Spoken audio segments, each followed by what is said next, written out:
Oi, pessoal. Boa tarde.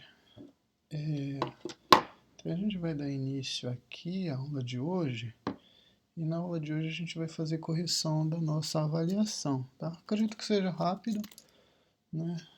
As questões estão bem simples, né? De resolver, então acho que a gente vai levar pouco tempo para discutir e comentar as questões. Algumas não precisa de muito cálculo, né? São mais diretas a correção, e outras a gente vai fazer os cálculos certinhos. Mas vamos lá, vamos começar. Deixa eu só ligar minha câmera aqui.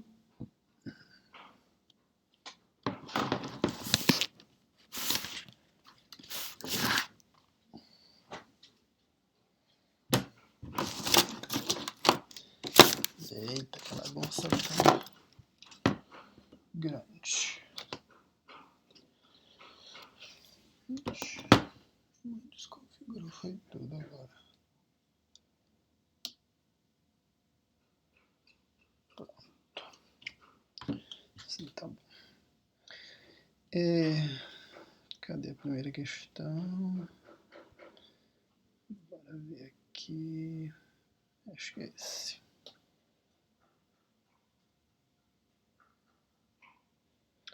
Então, a primeira questão era relacionada à dízima periódica, né? A dízima periódica 12,343434 tem como geratriz, é que eu queria que vocês determinassem especificamente a geratriz da dízima, a geratriz para essa dízima periódica, né? A gente viu na aula, deixa eu só anotar aqui, é 12,343434, certo?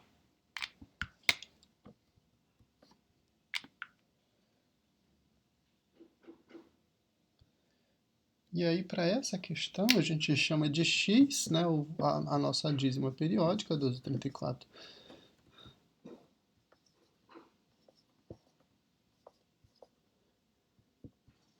A gente verifica quantos números, né, quantos números aparecem repetidos, né, e a quantidade de zeros que a gente vai acrescentar na nossa multiplicação aqui. Então, nesse caso, eu vou multiplicar por 100, então eu vou ter, né, tenho dois números após, né, a vírgula que se repetem, então seria 100x, e a multiplicação por 100 aqui desse lado produz o resultado, a vírgula desloca duas casas, né, então fica 1234,3434, né,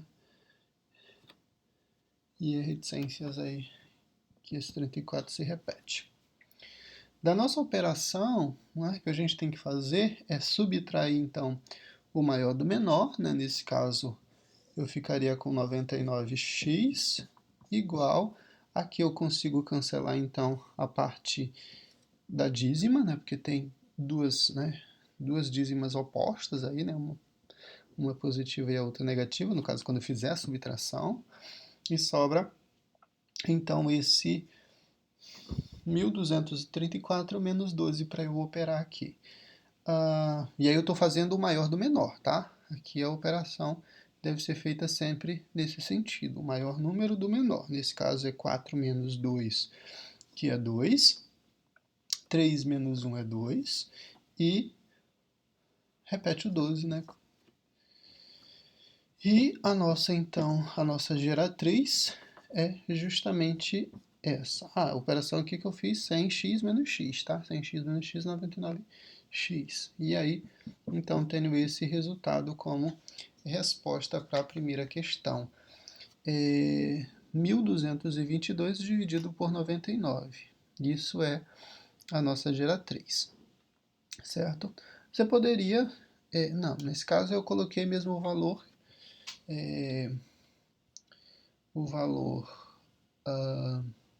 que a gente encontrou, eu não fiz nem... Também não sei se essa já é uma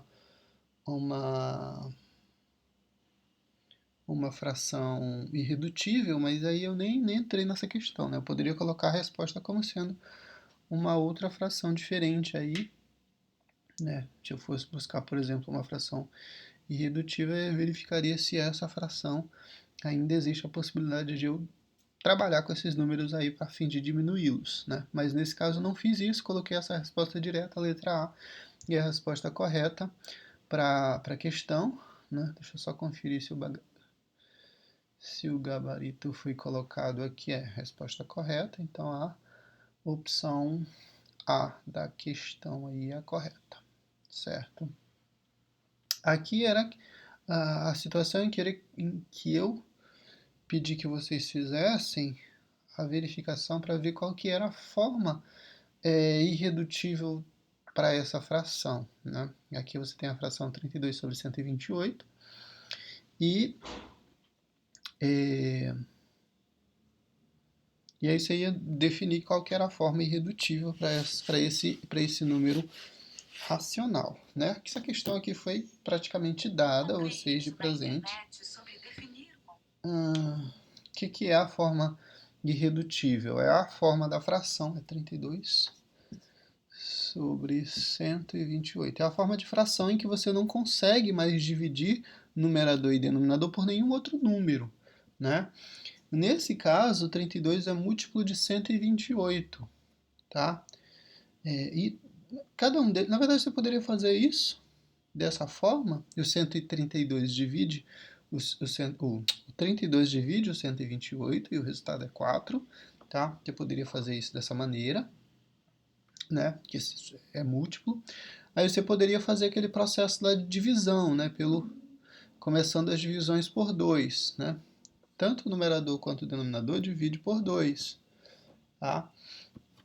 Nesse caso, a divisão de 32 por 2 é 16. E 128 dividido por 2 é 64. Ainda é possível dividir por 2, aí você continua dividindo, né? 16 dividido por 2 é 8. E 64 dividido por 2 é 32. Né? E aí você vai continuar fazendo as divisões, né? Por 2 aqui, 8 dividido por 2 é 4, 32 dividido por 2 é 16.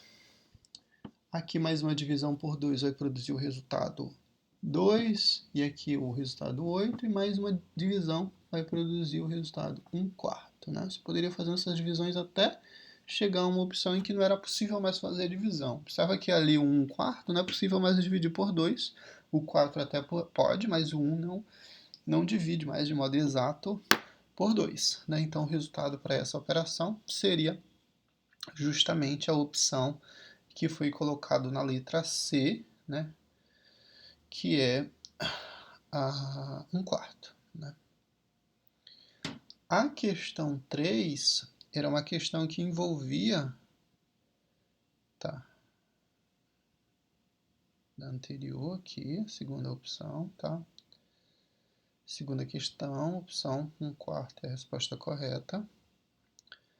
Agora, a questão 3. Dado o conjunto A, né, igual a x pertencente aos naturais, com 3 menor que x, menor que 7, e b, x pertencente aos naturais também, tal que 2 é menor que x, que é menor que 20. Então, a interseção, eu queria saber a interseção entre esses valores. Observa que nesse caso, a gente está tratando de números naturais, tá?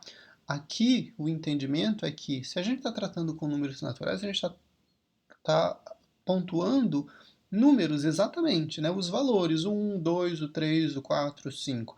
E a ideia de intervalo não faz sentido aqui se a gente está trabalhando com números naturais. Então é por isso que os resultados que foram colocados ali, né, em cada opção, eles são números mesmo. Eu não coloquei na forma de intervalo. Tá? Porque quando se trata de número natural, o que é o conjunto dos números naturais? São todos os números, né? E os números exatos, né? Sem vírgula, sem nada, e positivos, né? Então, 1, 2, 3, 4, 5 e assim sucessivamente. E aqui a gente tem, então, os valores, tá? os valores que foram colocados aí. De 3 até 7, só que observa o seguinte, ó, o x ele é maior que 3, então essa definição ela exclui o 3, tá? Ela exclui o 3 desse conjunto. Se ela exclui o 3 do conjunto, o que acontece? Significa que os resultados desse conjunto, o conjunto A é formado por quais elementos? Pelo 4, pelo 5, pelo 6. Observa que o 7 ficou de fora também, tá? Deixa eu só colocar aqui. O conjunto A é 3 menor que x menor que 7. O conjunto B é 2 menor que x menor que 20. E eu quero saber qual que é a interseção de A com B, certo? Aí vamos para as opções.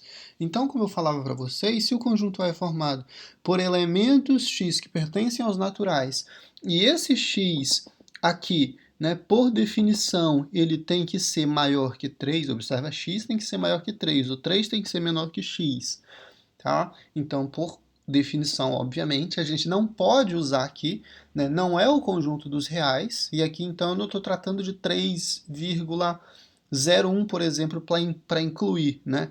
Ou é um inteiro, né, é um número natural, 3, né? Como ele ficou de fora, então qual que é o próximo? O próximo é o 4, então significa que eu só posso pegar o 4, o 5, o 6 e o 7 ficou de fora, né? O 7 ficou de fora também porque o x tem que ser menor que 7. Se x tem que ser menor que 7 e esse conjunto só admite números inteiros, então o menor inteiro menor que 7, né? O inteiro menor, desculpa, o natural menor que 7 é o 6. Então o conjunto A é formado pelos elementos, né, 4, 5 e 6 apenas, certo? A mesma situação acontece aqui, ó. Observa que não foi usado o sinal de menor ou igual. Se fosse usado o sinal de menor ou igual, eu incluiria o 2 e incluiria, por exemplo, o 20 também, né, se fosse o caso, tá? Mas não foi usado, então significa que esse valor de extremo, né, para o meu conjunto fica de fora e o 20 também fica de fora. E aqui o conjunto B, ó, é formado então pelos elementos 3, 4, 5, 6, 7 e assim sucessivamente até o 19, ok? E aí eu quero saber qual que é a interseção entre esses dois conjuntos. A interseção são os elementos que fazem parte tanto do conjunto A quanto do conjunto B. Olha eles aqui.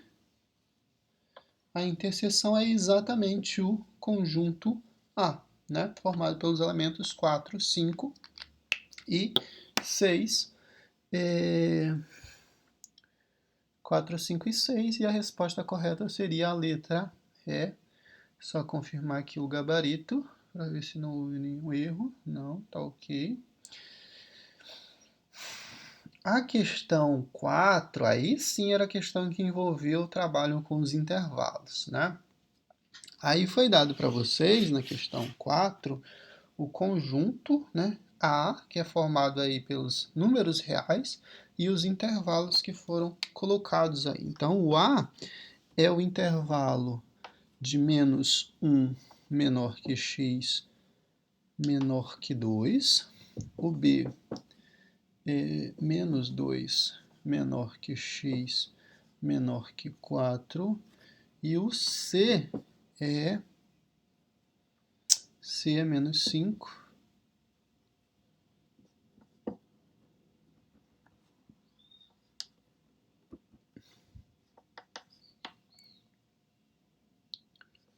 menor que x menor que 0.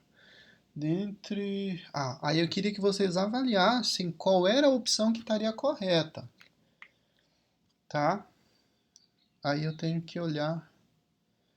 Peraí, deixa eu ver aqui. A letra. Vou anotar todas aqui, acho que fica mais fácil. A interseção com B, união com C. Isso é igual a. Então, intervalo menos 2, menor que x, menor que 2. A opção B seria C menos B igual a menos 5, menor que x, menor que menos 2. Certo? A letra C é A menos B interseção com C igual a menos 1, menor que x, menor que 0. D, a união. Aqui eu usei as palavras, né, interseção, união, que justamente o formulário do Google não aceitava os símbolos matemáticos aí para representar a interseção, união, tá? Ficava um quadradinho em branco e eu não consegui colocar isso de modo que vocês conseguissem visualizar o símbolo, aí eu resolvi colocar as palavras, nenhuma das alternativas anteriores. Tá, aí vamos lá. Cadê a tela? Coloquei aqui, né? Então, eram essas opções que a gente tinha lá, certo? A primeira opção é para você fazer a interseção, né? Na letra A você tinha que fazer a interseção de A com B e fazer a união com C. Aqui, a interseção de A com B, que é o conjunto A. O A é formado pelos elementos menos 1 e 2. Até 2, né? De menos 1 até 2. Sendo que o valor de x tem que ser menor nos casos, né? Tanto de menos 1 e aqui é usado o símbolo de menor, não é menor ou igual, né? Sempre. Aí o que vai acontecer? O B é o intervalo maior, né? Observa que o B é o intervalo maior. E se você for comparar, o intervalo B é o intervalo maior e ele comporta o intervalo A. Se a gente fosse desenhar isso aqui, ó, aqui eu tenho menos 2, né? E aqui eu tenho o 4. E isso é o intervalo B, né? E o intervalo A, ele é um intervalo menor que vai do menos 1 até 2, certo? Vou colocar o 2 mais aqui. Então, essa interseção é o próprio conjunto A, certo? Ou seja, a gente está com esse intervalo aqui para interseção.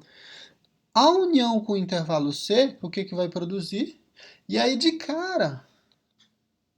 não de cara. Que aí você teria que analisar a opção. Não dá para excluir de cara. Aí o que acontece? Você vai incluir... Agora é união. Você vai pegar então o outro intervalo, que é o intervalo que é o maior de todos, né? Na verdade, ele, né, vai de menos 5 até 0. Vou colocar por aqui assim. E aí o que acontece? Quando você fizer a união, né, você juntar, isso aqui é o intervalo C, né? Quando você juntar esse intervalo do menos 5 até 0 com o intervalo de menos 1 até 2, o que vai acontecer? Você vai ficar com o intervalo de menos 5 até 2. Então a resposta seria, para essa opção correta, seria menos 5 menor que x menor que 2. Se tivesse colocado dessa forma, a opção estaria correta, mas nesse caso a resposta que foi colocada aqui, ó, tá errada, porque o intervalo não é até menos 2, tá? Então, já sabe que a letra A não pode ser a resposta correta. A subtração aqui de C menos D, você pode fazer também na forma de intervalo desenhando. O intervalo C é o intervalo que vem de menos 5 até 0, né? E aí você está subtraindo, ou seja, você está excluindo o intervalo B, que vai de menos 2 até o 4, né? Vou marcar o menos 2 aqui. E aí é como se você tivesse... Como você está subtraindo? Pegando esse intervalo aqui, tá? Você está fazendo nessa ordem, né? Essa subtração desse intervalo, é como se você apagasse, né? Então, você apaga essa parte aqui, sobrou o quê? Desse intervalo sobrou isso, né? Ou seja, menos 5 menor que x menor que menos 2. É a opção que é a opção correta, tá? A opção que é a opção correta aqui pra gente. Só para a gente verificar as outras alternativas, ó, a interseção, aqui nesse caso verifica primeiro a interseção, depois faz a subtração, tá? Nesse caso a interseção de B com C, o B é de menos 2 até 4, né? E o C é menos 5 até 0. 0 e menos 5. Então, o intervalo aqui seria de menos 2 até o 0, certo? A interseção. Aí vem a subtração. Aí esse intervalo que você está tomando aqui é o intervalo da interseção. Só que você vai subtrair o A desse valor. Então, o intervalo A é menos 1 até 2.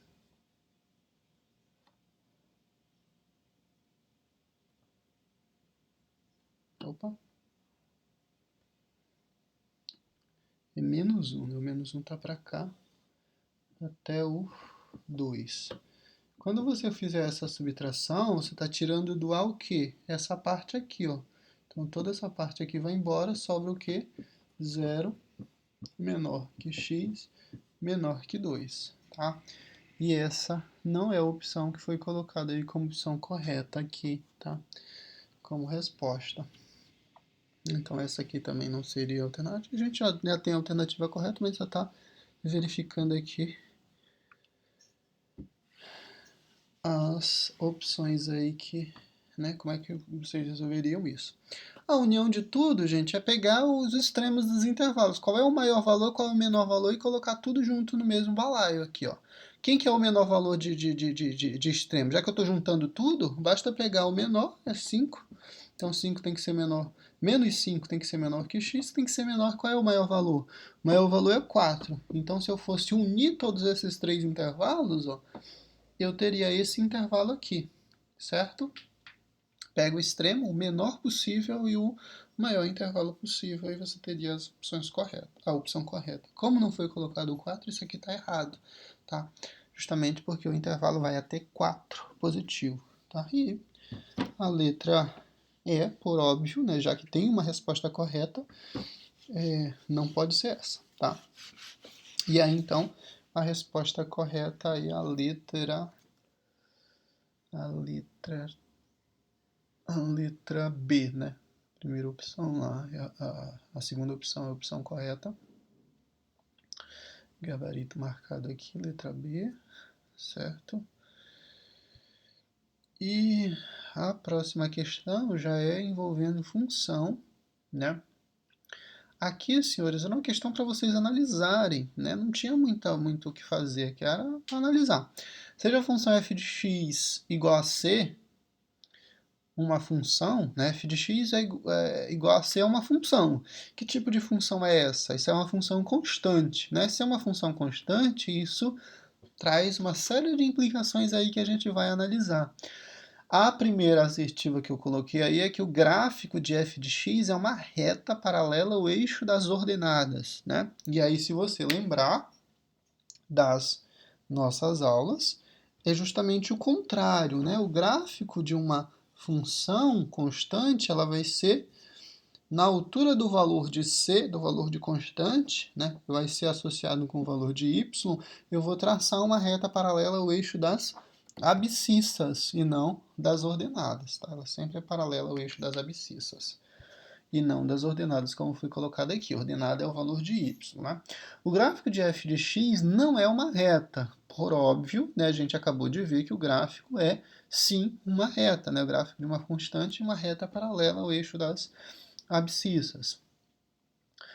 A f de x determina um valor constante para y, né? Isso aqui era a própria definição de função constante. Se a função é constante, ela define um valor de y que não se altera, que não muda, né, que vai ser definido como sendo esse valor de y para qualquer valor de x que você tome e associe com esse y. O y não altera. Então, é exatamente a opção correta, né? Você está definindo com essa função um valor constante para y, para a variável y. Para a variável y não, nesse caso é o termo y, né, da função é um valor constante que não vai alterar. Posso variar o x da forma que variar, mas o y não vai se alterar. F de x determina um valor constante para x, né? Isso não é verdade, porque o que varia nesse caso é o valor de x, ele não permanece constante, você pode variar o valor de x, mas o y é que fica constante. Letra E, a última opção, o gráfico de f de x não intercepta o eixo y, né? Ele vai interceptar o eixo y na altura, né? Na altura do valor de constante que foi definido na função. Tá? Então, esse vai ser o ponto em que você vai ter a interceptação do eixo y, certo? Então, essa opção também estaria errada e a opção correta seria a opção C, definida aqui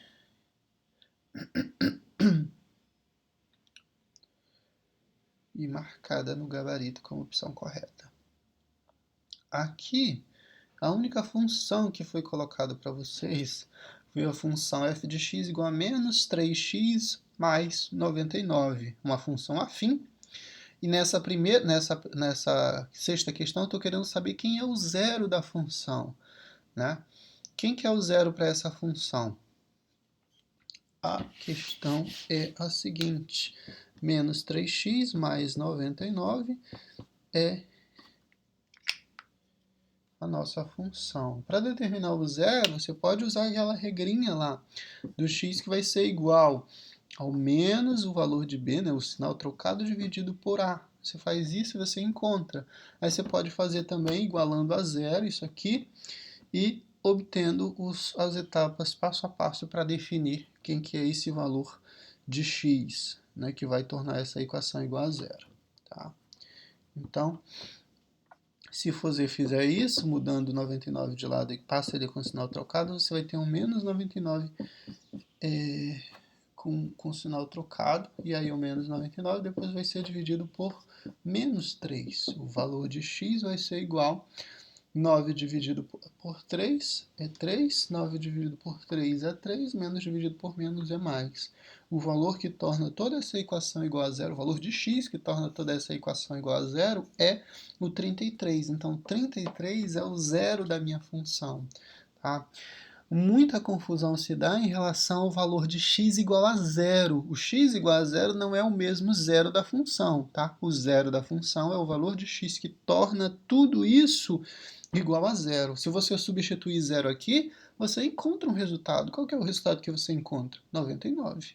Né? Você vai encontrar 99. Né? Ó, observa que substituindo x igual a zero. Então, 0 vezes menos 3 é zero.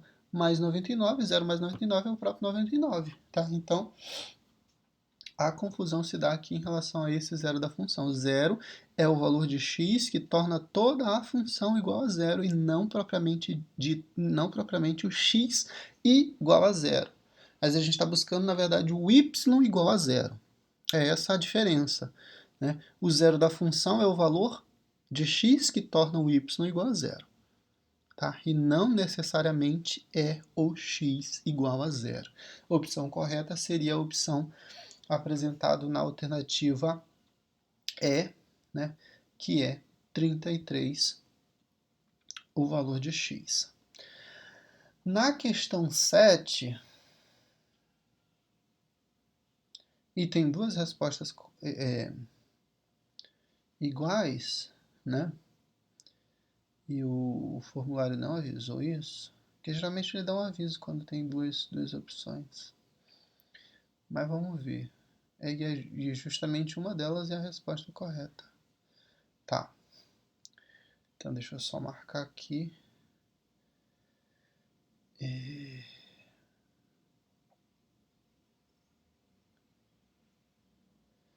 Para essa questão, eu estou querendo saber Para essa questão eu estou querendo saber aonde que a função vai interceptar o eixo y, né? Aqui, via de regra, você ia olhar simplesmente para o valor, né? Você ia olhar simplesmente para a função e dizer exatamente onde isso acontece, né?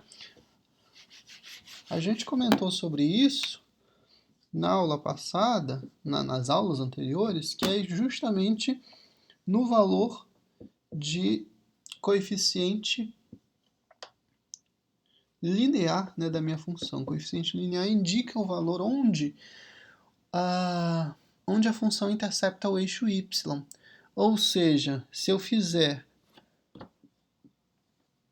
um zero y, né, qual que seria esse valor? Né? Se eu substituir zero aqui, observa que a função intercepta o eixo y onde o x for igual a zero. Tá? Essa é uma opção também. Então, substituir de modo direto o zero aqui, e o resultado, obviamente, vai ser o 99.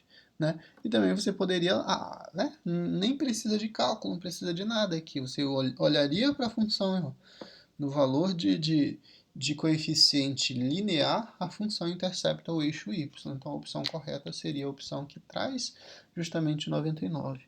Aqui, na hora de editar o formulário, era para eu colocar um desses dois 99, né? Provavelmente o da letra C, em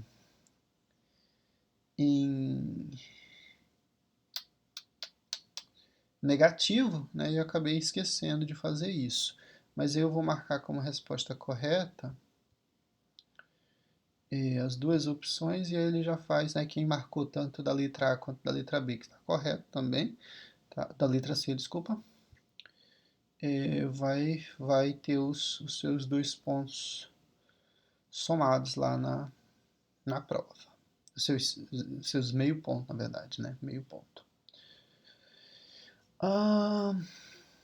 E aqui também acho que tinha um erro de resposta dupla também. Acho que alguém me alertou para isso daqui. Mas vamos lá. Aí a função, ó.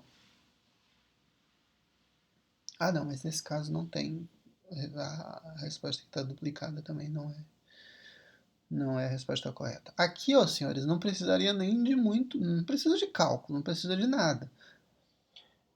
Você vai olhar para a função e vai dizer se ela é crescente ou não, tá? O que determina que uma função do primeiro grau seja crescente ou decrescente? O sinal do coeficiente angular. Se a função tiver sinal negativo, a função é decrescente para todo o valor de x e ela não muda. Tá? E isso não se altera. A função do primeiro grau ela assume um único valor, crescente ou decrescente. Ou ela é crescente ou ela é decrescente. O que determina isso? O sinal do coeficiente angular. Quem que é o coeficiente angular? O número que aparece associado à variável x, aí aparece multiplicando x. O x aparece multiplicando esse número. Tá? Então esse é o coeficiente angular e se esse número estiver negativo, a função é decrescente. Se ele estiver positivo, a função é crescente. Tá? Não tem para onde correr. É isso e ponto, acabou. Então, a opção correta seria justamente a letra A. F de x é decrescente, né? Já que o valor é negativo, né? 3 menos 3 aparece multiplicando x, ou seja, o coeficiente angular dessa função é menos 3, então a função é decrescente para qualquer valor de real que você substitua nessa função. Tá? Então, as outras opções, ó, nem cabe aqui, porque nesse caso, ó, a função cresce no intervalo, né, de menos 3, decresce no outro intervalo. Não tem crescimento e decrescimento, é um ou é outro, ou ela cresce ou ela decresce. Tá?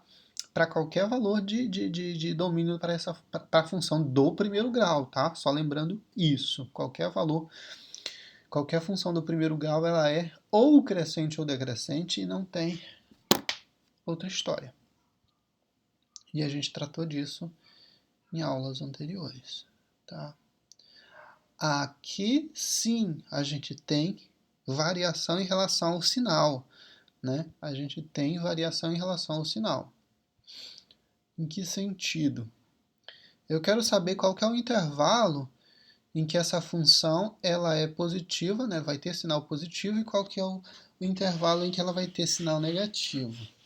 Lembra que o gráfico da função f de x, ela vai interceptar o eixo x, né, no zero da função, né?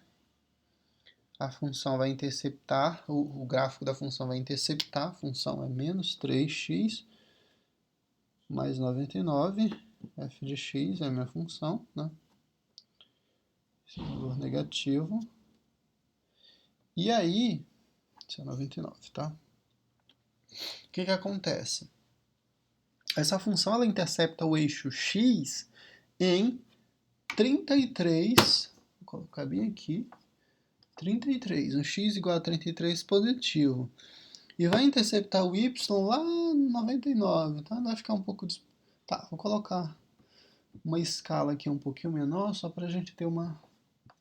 Vamos que aqui seja o 33, né? Se a gente colocar a origem aqui, cabe todos os números aqui, de 0 até 33, tá? Não é fazendo... Aí vamos colocar o 99 aqui. Então aqui os dois pontos em que a função intercepta os eixos, né? Ela vem de lá, vai passando 33 e continua. E aí de cara você já tem o quê? O 33 é o teu ponto de partida aqui, é o ponto-chave da tua análise. Porque antes do 33 acontece uma coisa, depois do 33 acontece outra coisa. Antes do 33, tudo é valor de y positivo, tá? Tudo é positivo antes do 33. Antes do 33 significa que qualquer valor de x antes do 33 vai estar associado sempre com o y lá positivo, tá? Depois do 33, tudo é negativo, tá? Depois do 33, tudo vai ser negativo. Então, a gente tem isso. Antes, positivo, depois, negativo. Então, o resultado aqui, vamos analisar as opções. F é negativa, aí já descarta, porque ela não é negativa nesse primeiro intervalo. Tá, mas eu vou analisar o intervalo se eu não fiz. De menos infinito até 33, não é negativo para esse intervalo. Tá, vamos colocar os valores de intervalo. Então, as opções aqui seria positiva para esse intervalo aqui de menos, menor que x, menor que 33, e negativo para o intervalo de 33 menor que x, menor que mais infinito. A gente tem essas opções aqui, tá? Vai ser positivo aqui, ou seja, antes, né, do menos infinito até o 33, e vai ser negativo para esse intervalo aqui até o mais infinito, do 33 até o mais infinito. Então, a opção primeira aí já ficou como letra D, a letra A, né? Fiz uma confusãozinha aqui, mas aí não tem importância, você marcaria a resposta correta aí sem problema. Aí a situação é negativa, né, para esse intervalo. Já descarta essa possibilidade porque não é negativa. A letra B é positiva, mas para o intervalo até 3. Não é até 3, é até 33. A f de x é positiva, ok, mas no intervalo até 99. Não é até 99. A f de x é positiva em menos... É positiva aqui, né? Certo? E negativa em 33. Então a opção correta seria a opção D, mas a que está contada aqui, né, de baixo para cima, você marcaria essa opção da letra D aqui, tá? Que é a opção correta. E a outra opção é negativa de menos e até 99, então descarta essa aqui. Cadê, gente? Alguém me falou que essa questão tinha duas opções que estavam idênticas. Positiva em 3,33.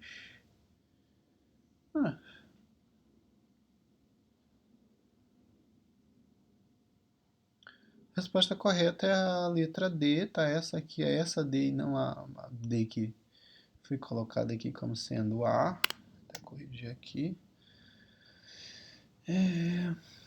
Então a resposta correta é a letra D, tá?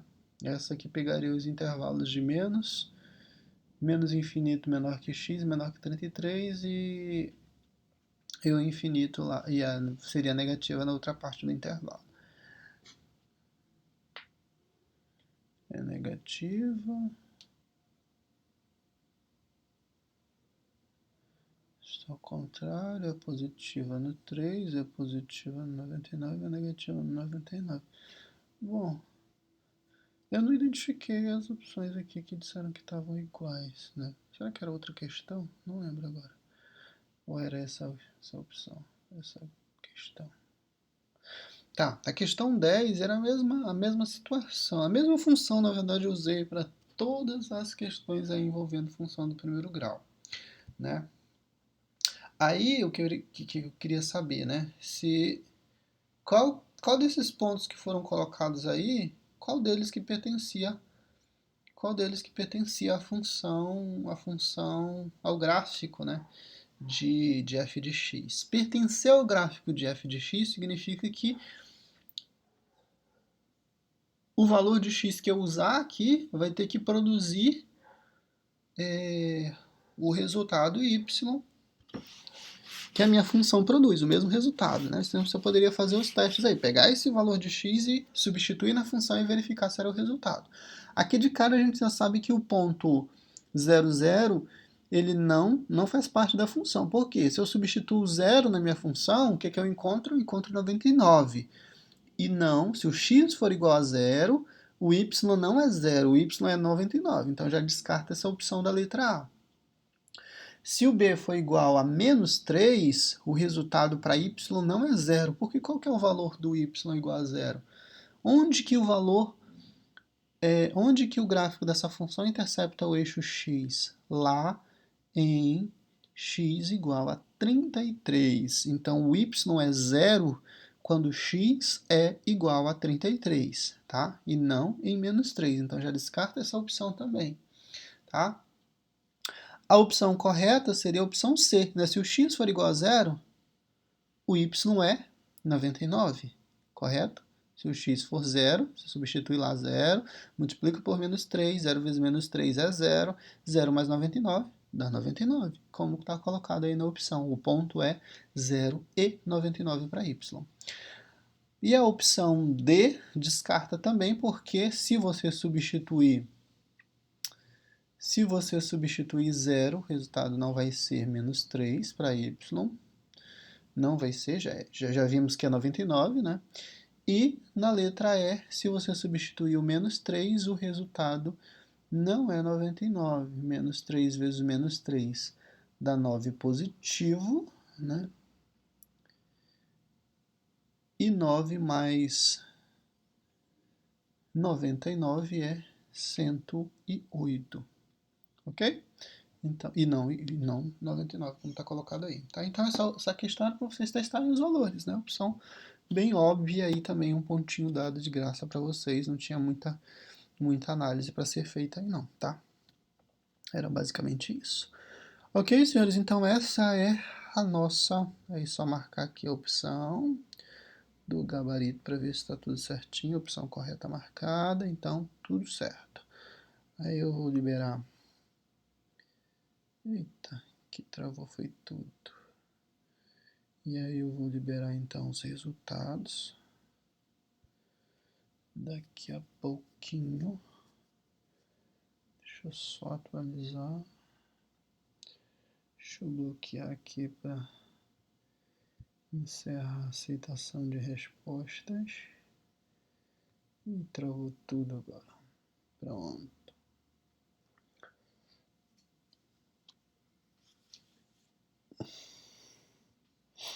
Então é isso, senhores. Nossa aula encerra aqui. E a gente vai, então,